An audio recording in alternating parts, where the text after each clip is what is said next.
Okay, Jumong. Ito si Paldo. Si Boy Paldo. Mauubos din yung pera mo. Magkano lang naman yung kinita ninyo siya sa pagnanakaw niyo sa prank. Yo! What's up, happy people? Isang mapagpalang araw, gabi, tanghali po sa ating lahat. Naku, Jumong ha? Sumuko ka na para hindi ka madidisgrasya sa daan. Kasi si Boy Paldo, ayan, pumaldo.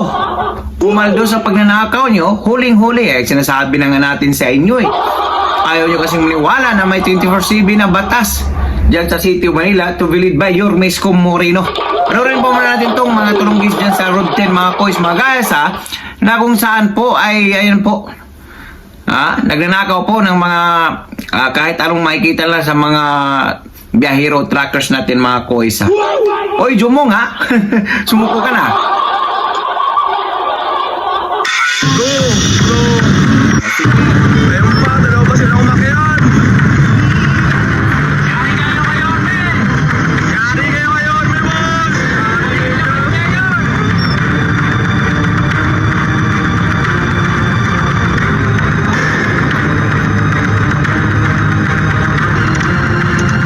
Anti-law enforcement operation or SACLEO. Yan. O dahil dyan, yung isa sa mga suspect at partikular na si Boy Paldo nasa kote po na Manila Police District. Dali nyo nga dito. Kan? Si Boy Paldo. Ito po siya. Wow. Kapanggigigilo talaga dahil ito to, ako nagsasabi na akong paulit-ulit lang.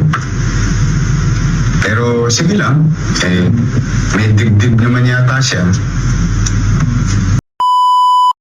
Ang full video po ay mapapanood po natin sa ating YouTube channel na Duduiti 2.0. At dahil mabot po kayo sa dulo ng ating video, paki-follow, like, and shares. So for now, I'm God Manila. God first, God bless all, peace. Don't forget to visit my YouTube channel.